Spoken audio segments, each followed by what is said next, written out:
Hi, I'm Dom, the community manager for Aspera, and with me today is. My name is Javier Otaegui. I'm a game developer at Tlön Industries, and I am the game director for Aspera.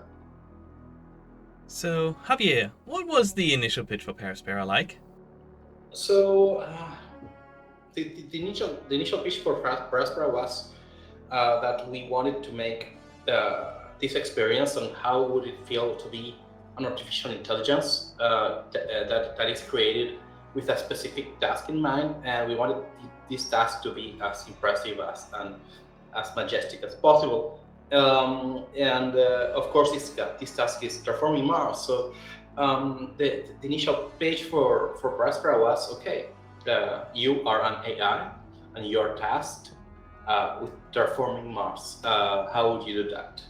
So, of course, this is a very basic pitch, but I think it captures the essence of Prosper. And how did the game's vision evolve over time? Yes, the, the game started, the original prototype started as a very focused thing. We really focused on nailing and getting all the basic mechanics and the core mechanics to feel right.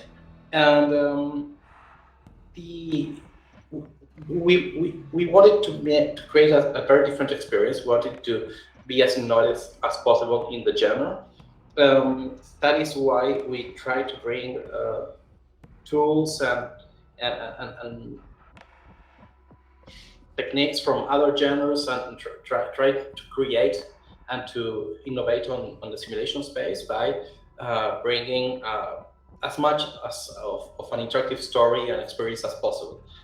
We really wanted people to feel like they were empowered, that they were really an AI tasked with this job, and that well to have all the planet at your fingertips, and being really in control of everything, and being in control of the transforming of the planet. So there are many tiers happening in Prospera at the same time. We have the simulation, we have the transforming, which is another kind of simulation, and then we have all the narrative and all the story and everything that's going on, and of course that push forward the story. So the game concept was initially very simple, but the game grew a lot, and we are happy that it happened because the game really is about combining things that were not typically combined in the space. Javier, what is your one big piece of advice you have for upcoming developers?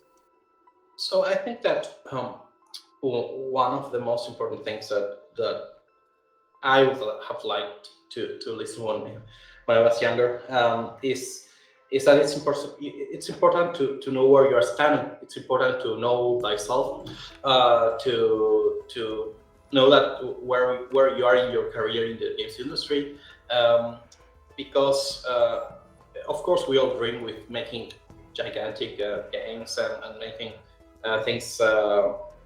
But we need to know and have a realistic expectation of what kind of games we can pitch, given our current experience and status and knowledge, right? So I think that being realistic is adamant, is very, very important, because um, you can either go with a game that is too big and nobody is gonna say yes to you. You can go with a game that is perhaps too tiny, and yeah, then you may be losing some opportunities by doing that as well. So knowing your capabilities and being a brave, start pitching. I mean, the pitch process is lengthy and painful.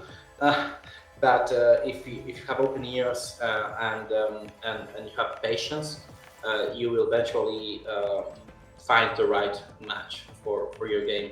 I mean, going with publisher is great because they can help you with a lot of things that you don't have. But of course, one must be aware that there are great faults in the industry and perhaps not so great faults as well. So yeah, and it may not be for everyone, But I think that being able to develop your dream project and share the risk with somebody else is a good value proposition. That is great advice, Javier. Thank you for taking the time to chat with us today. And to everybody watching, thank you for tuning in, and we'll see you another time. Bye!